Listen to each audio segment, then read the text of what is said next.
Alex, can you just stand here for a second? I don't want to mess this up. That wasn't new. That was yesterday.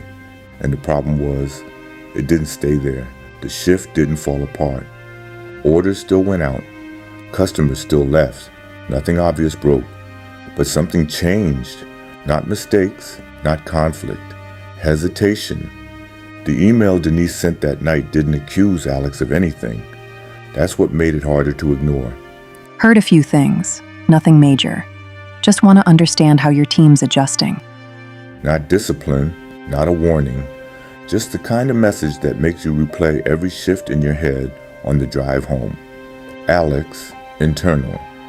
If Denise thinks I'm the problem, do I defend myself, or do I finally change something they can't unsee? Simon Sinek once said leadership is not about being in charge. It is about taking care of those in your charge. But there is a version of care that gets hard to recognize. The version that stays so close to the work, your team can no longer tell the difference between support and control. Denise came in before the rush, before noise could explain anything away. She watched the floor for less than a minute and saw enough. Jamal started a task, paused, looked up. Maya noticed, Jay noticed, Alex noticed first. Denise. You got a minute? He followed her toward the office wall, not in trouble, not at ease either. Denise. I'm not here because I think you don't care. Alex. Then why am I getting a check-in? Denise. Because your team looks careful before they even get busy. That landed harder than blame would have, because blame invites defense. Observation invites memory. Alex. They're still learning. Denise. Maybe. But are they learning the work? Or learning how close you need to be before they move? There it was, not the label, the pattern under it.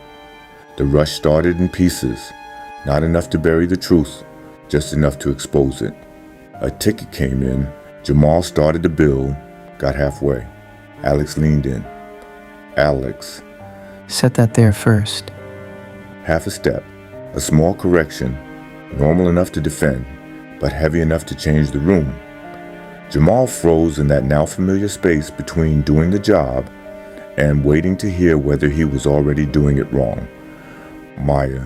He had it. Alex. I'm just trying to keep it clean. Jay. Yeah, that's what you keep calling it. No one raised their voice. That's what made it honest. Alex kept trimming little mistakes before the team could recover from them. A timing call here, a tray adjustment there, a handoff tightened before it could wobble. Nothing major, and that was the issue. Because when control only shows up in small moments, it starts looking like dedication, even while it teaches everyone else to wait. Denise kept watching one thing: who acted first and who stopped the second Alex got close. The first break in the pattern did not come from a disaster.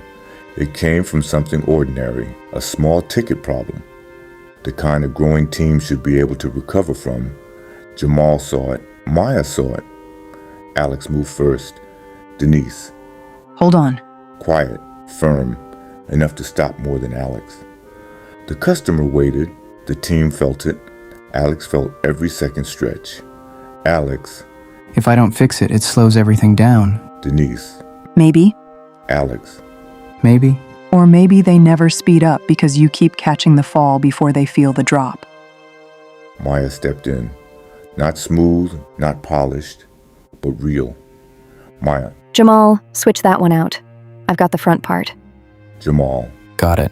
Too slow for Alex's liking, but not too slow to survive. The order got fixed. The line kept moving. Nothing broke. And somehow, that made the moment heavier. Because now Alex had to stand there and watch proof fight against the instinct. Peter Drucker is often credited with saying the best way to predict the future is to create it. But leaders hear that wrong all the time. Creating the future does not mean personally saving every moment.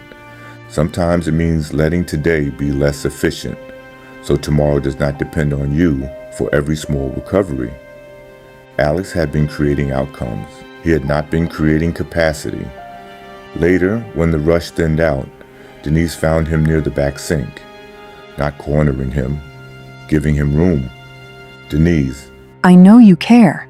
that hit him harder than criticism ever could, because it named the part underneath everything else. Alex. Then why does everybody act like I'm the problem? Because care is not the only thing they feel from you. So what am I supposed to do? Let things go bad on purpose? No, I'm asking whether you want a team or a system that only works when you're everywhere. That stayed in the air for a second. Then Denise made it practical. Denise. Next shift, pick 3 moments you would normally step into. Don't. Watch what happens instead. There was the challenge, not theoretical, visible, immediate. After closes, the room sounded different. No orders, no timers. Just enough silence for a person to hear what they had been calling responsibility. Alex, internal. If I back off, things slip. If I stay in it, they never grow. That was the leadership version, the cleaner version. The deeper truth took a second longer. Alex, internal. If something falls apart, it lands on me. If a customer complains, it lands on me. If Denise thinks I can't lead, that lands on me too. There it was, not just control, burden, and not just correction, protection. Alex was not trying to feel powerful. He was trying to keep the weight from spreading. But weight carried alone does something dangerous. It starts to feel like proof. Proof that you care more. Proof that you're more responsible. Proof that staying close is the same as leading well. The next shift gave him 3 chances. That was all it took. The first was small. Jamal started without asking. Alex saw a flaw, said nothing. Jamal caught it himself.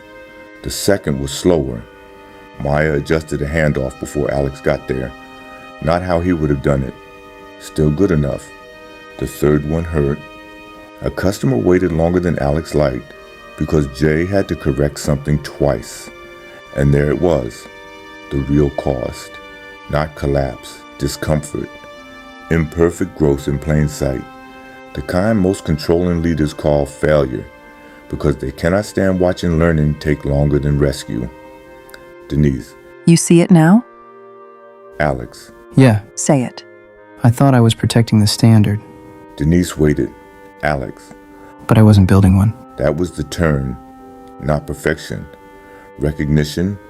Care does not disappear when a leader steps back. It changes shape.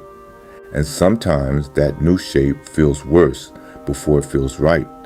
Because leadership is not proven by how often the room needs you close. It is proven by what still stands when your team finally believes they can move without waiting on your shadow. Alex, internal. If I stay this close, they'll never grow. If I step back, I'm going to have to watch some things wobble. Yes, that's the cost. Not of caring too little, of finally learning how to care in a way that multiplies instead of replaces. Alex, internal. So the real question is, can I stand there long enough to let them become what I keep saying I want?